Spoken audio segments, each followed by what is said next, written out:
Oi pessoal, bom dia! Hoje vim convidar vocês para mais uma aula e o tema é Mesopotâmia.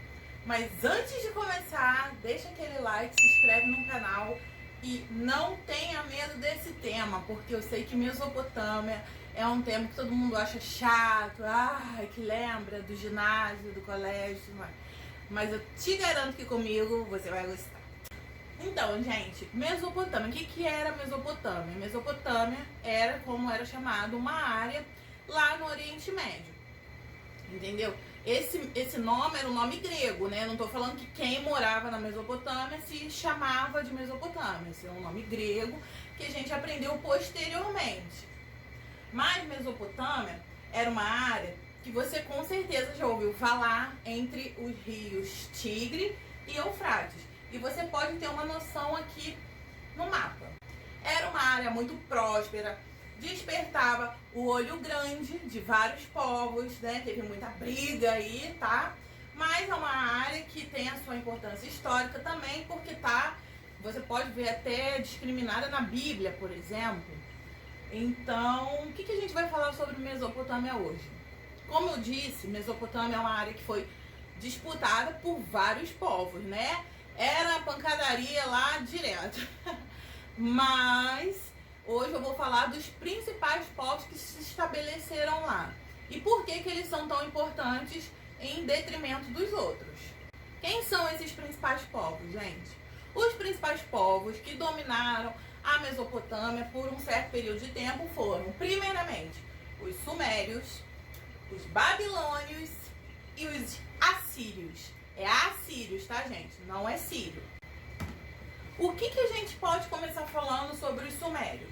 Bom, os sumérios é um povo muito antigo. E a gente sabe da existência deles por pesquisas feitas na área, guiadas, né, por indicações bíblicas. Eu não estou falando que a Bíblia, né, explicou exatamente o que eram os sumérios. Mas a Bíblia cita essa região e os arqueólogos, pesquisadores, né, dos séculos passados foram lá pesquisar, saber o que lá tinha de mais. E os sumérios, eles moravam numa região, né, que é mais ao sul da Mesopotâmia, que tinha uma cadeia de montanhas ao redor. Essa cadeia de montanhas, como sempre, a natureza influencia demais, né, na vida do ser humano. Essa cadeia de montanhas acabava influenciando de maneira que eles se sentiam mais protegidos. Além disso, né, por eles estarem próximos aos rios Tigre e Eufrates, eles construíram diversos diques, né? Eram sociedades hidráulicas, como o Egito Antigo, por exemplo. Eles construíram diversos diques de maneira que aquilo ali prosperou a terra, né? Tornou uma terra fértil. A agricultura nessa época é uma coisa muito importante, já foi até citado na aula de Egito Antigo. Eu não sei se foi na aula de Egito Antigo ou de povo hebreu, mas enfim. Você já ouviu falar no modo de produção asiático? Então, se você não sabe o que é modo de produção asiático, dá uma pausa nesse vídeo, dá uma pesquisada, que é uma coisa bem simples, e depois tu volta aqui. Mas voltando a falar dos sumérios, como que a geografia ajudou ou atrapalhou os sumérios, né? Eles moravam nesse lugar mais isolado, mais protegido, né? Essa cadeia de montanhas ao redor era uma sociedade hidráulica, né? Construiu aquelas coisas até mesmo antes do Egito Antigo. A gente lembra muito de Rio Nilo e Egito Antigo, né? Mas os sumérios não, eles foram até uma sociedade anterior. Então eles eram muito avançados para a época. Porém, existia um grande problema, que eram as cheias que alagavam tudo. E isso poderia ser um problema. Embora a água fosse positiva, né, na agricultura, tudo tem limite, né? Então essas cheias, elas eram muito perigosas, né, para a sociedade suméria, e isso acabou influenciando na criação de um mito, né, que algumas pessoas até acreditam que seja verdade, mas não estou aqui para questionar se é verdade ou não. Mas você já ouviu falar no mito da Arca de Noé, né? Então, gente, no caso dos sumérios, há muitos anos atrás, bota aí mais de 3.000 anos antes de Cristo, eles criaram, né, um mito, uma história, como se fosse uma epopeia. E essa epopeia é conhecida como epopeia de Gilgamesh. Essa epopeia conta a história, né, de um cidadão que era como se fosse um escolhido, que salvava todo mundo de um dilúvio, né? Essa história você já ouviu falar. Então, e essa história acabou inspirando a história da Arca de Noé, que veio muito depois. Mas voltando aqui a falar dos sumérios. Tinha essa questão das inundações, né, e o mito do dilúvio. Os sumérios que inventaram a roda. Sim, gente, isso daí é provado por escrito, porque os sumérios que inventaram a escrita, mas calma que eu nem cheguei lá ainda.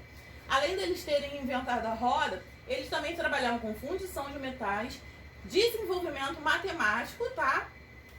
Eles criaram aquela ideia de contar nos dedos. E a diferença é que hoje em dia, quando a gente conta nos dedos, a gente conta assim, 1, 2, 3, né? Um valor para cada dedo. E eles usavam as falanges, então eles contavam 1, 2, 3, 4, 5, 6, 7, 8, 9, 10, 11, 12, né? 12 falanges. E isso influencia até nos dias de hoje, porque o nosso relógio, ele é o quê? De 1 a 12, né? Enfim, os sumérios eram mara, eles influenciaram demais a nossa civilização, não só a nossa, várias civilizações, mas calma que ainda tem mais para falar deles, tá? Os sumérios também eram ótimos em astronomia, comércio, eles eram ótimos artesãos. A religião deles era o politeísmo. A questão da narrativa bíblica, como eu falei, ela se dá por como essa civilização foi descoberta, né? Posteriormente, muitos anos depois, essa civilização foi descoberta através de registros bíblicos, que indicava que naquela região tinha alguma coisa ali especial. Mas o que? Aí eles prosperaram, a gente não tem muitos registros de reis, dinastias, porém a gente tem registro do que veio depois, que veio o domínio acádico por Sargão I, né? No caso, Sargão I dominou aquela região, né? Se impôs diante do povo sumério, mas isso também não durou muito tempo. O que aconteceu depois? A queda dos acádios. E os acádios, eles perderam, né, essa situação de domínio, mas eu vou dizer que eles sumiram de lá por completo? Claro que não. Até que, por fim, houve o domínio dos amoritas e o surgimento da Babilônia. O povo amorita dominou o povo sumério, né, ali, os acádios, né, que estavam no comando naquele momento, e estendeu o reinado babilônio, né, que já existia naquele momento, até a região da Suméria. Por isso que a gente diz que os sumérios foram dominados pelos amoritas. Mas, enfim, por que falar dos sumérios é tão importante? Porque os sumérios que inventaram a escrita, e tudo que a gente estuda hoje em dia, quase tudo, é possível graças a eles. Tanto que, assim, tudo que eles viveram, né, antes da invenção da escrita, e com certeza foi de muita relevância, é considerado pré-história. Depois dessa invenção da escrita, didaticamente a gente já chama de antiguidade. Vai ter uma aula sobre pré-história, então se você quer acompanhar, se inscreve no canal para não perder nenhuma novidade. Mas vamos voltar a falar aqui dos nossos povos mesopotâmicos. E de quem que a gente vai falar agora, gente? Dos babilônios. Pois é, gente, talvez você já tenha até ouvido falar mais sobre a Babilônia do que sobre a Suméria.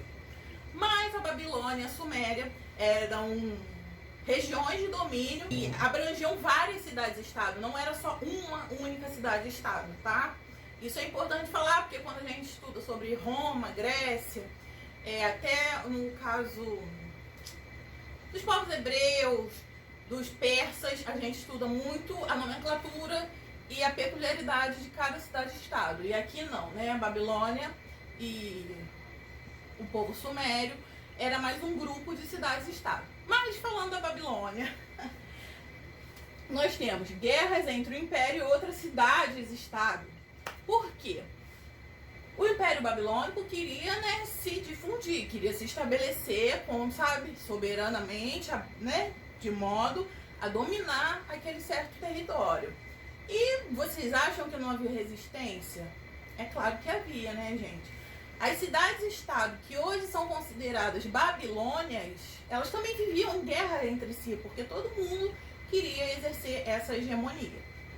Hammurabi, rei dos amoritas. O que a gente pode falar de Hammurabi? Você já deve ter ouvido falar no quê? No Código de Hammurabi. É chamado, esse rei babilônico, né, esse que estabeleceu a sociedade babilônica, como Hammurabi, mas a gente nem sabe se o nome dele era Hammurabi de verdade. A gente chama de Hammurabi por causa do código que ele deixou. É considerado, até no estudo do direito mesmo, o primeiro código de regras da sociedade, o primeiro código de regras da humanidade. Por quê? Claro, toda sociedade tem seu código de regras, mas esse foi, talhado em pedra, tá lá, ninguém derruba. E isso foi muito importante para compreender o período, né? E isso também demonstrou que os babilônios, eles tinham uma tradição de burocracia muito forte. Claro que os povos dessa época, eles tinham suas tradições militares, né? Porque ninguém ganha no soco, né? Sem ter um forte exército. Mas os babilônicos tinham essa tradição da burocracia, né? Da escrita, de uma organização social toda bonitinha, até meio que parecida com os dias de hoje. Então, a tradição da burocracia, da escrita, né, da regulamentação das coisas é muito forte nessa sociedade babilônica. Eles cultuavam o deus Marduk, e isso é importante a gente saber por quê. Vocês sabem que o politeísmo é uma coisa muito presente nessas sociedades antigas, né, principalmente do Oriente Médio, mas dizem que para cultuar esse deus que tanto eles veneravam, foi construído um ziggurat. E você sabe o que é ziggurat? Eu vou mostrar para vocês o que é. Ziggurat é esse tipo de construção em forma de pirâmide, não é bem uma pirâmide igual a pirâmide do Egito, por exemplo, mas, né, enfim, é uma construção com vários andares. E assim, gente, vamos combinar. Essas construções eram feitas para quê? Eu já falei disso aqui. Para aparecer, para ostentar. Vamos ser sinceros. Mas a desculpa é que era para cultuar o deus Marduk. E voltando aqui. E diante dessa construção surgiu o mito da Torre de Babel. Babel de Babilônia? Pois é, gente, da Torre de Babel você já ouviu falar. Diz esse mito, né, que os homens, dentro da sua ganância, do seu olho grande, construiu esse ziggurat, né, uma construção civil, para cultuar esse deus e chegar até o céu. No caso, desafiar o Deus Supremo, né, que dentro dessa lenda, desse mito, é o Deus católico. Mas, enfim, e Deus, né, Jeová, né, que é o Deus lá hebreu, católico, judeu, enfim. Esse Deus católico castigou eles, incutindo a cada pessoa uma língua diferente, de maneira que eles não podiam se comunicar e assim essa torre não chegaria até os céus, ou seja, essa obra não iria para frente. É até curioso, porque quando a gente fala muito desse mito da Torre de Babel, é retratado uma torre cilíndrica, e os zigurats, como eu mostrei aqui, eles são em forma de pirâmide, né, com andares, como a maioria das construções da época. Eita caralho! Enfim, isso é um ziggurat. Aí, né, vocês sabem que a alegria de pobre dura pouco. Vocês sabem que nada dura para sempre. É claro que com o tempo, após Hammurabi, né, morrer, o império perdeu suas forças, né, e houve a queda do império. O povo hitita dominou aquela região e só quem conseguiu, assim, dominou de uma maneira, assim, mais forte que os babilônios, que estavam super fragilizados, mas não tão forte, não tão centralizado como eles. Os assírios, eles são brabos, eles são fortes, eles são bandido ruim. Veja bem, agora nós vamos falar dos assírios. O que os assírios têm em relação aos outros? Uma cultura militar fortíssima. Eles eram, forte pra caramba. Eles matavam todo mundo, era uma crueldade só. Sim, gente, não estou exagerando. Essa é a cultura assíria. Temos o primeiro líder, aquele primeiro, digamos rei, tá? Rei é uma palavra que eu nem sei se adequa a essa situação, mas enfim. O Senaqueribe, de 740 a.C. a 681 a.C. E depois dele, nós temos aquele que é o cara, o super conhecido dos assírios, né? Quem já ouviu falar de assírios, já ouviu falar nele. Que é Assurbanipal, de 687 a.C. a 627 a.C. Como eu falei, o governo dele foi marcado por uma intensa militarização, ele tinha um poder bélico muito forte, a violência e a crueldade era presente, tá? Diplomacia zero.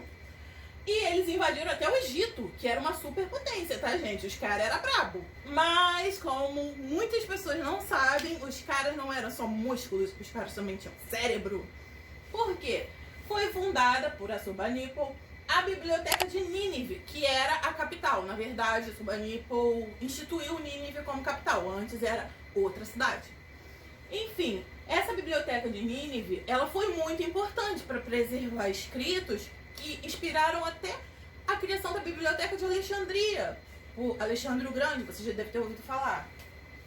Mas enfim, como eu falei que nada dura para sempre, chegou o povo caldeu e botou lá a pá de cal em cima deles. E os medos, que a gente já ouviu falar na área de Império Persa, também foi outro povo que baixou a bola deles, né, gente? Né? Nada dura para sempre. Bom, espero que vocês tenham gostado da aula, tá? A Mesopotâmia, como eu falei, tem gente que tem medo dessa aula, acha que pode ser muito chata, mas não é, gente, é incrível. Essa parte da história, né? Egito Antigo, Pérsia, povo hebreu, Mesopotâmia, fenícios, enfim. Essa parte da história que a gente chama de Antiguidade Oriental. É a criação do mundo, praticamente. Porque a criação da escrita permitiu a gente descobrir como que essas coisas aconteceram. Antes disso, a gente considera como pré-história. Mas, na verdade, havia história, havia criações e coisas de alta relevância. Só que não tinha nada para registrar. Enfim, vai ter aula de pré-história, tá? Não perca. E vai ter um quiz lá no meu Instagram, @proftainá, segue aí, tá?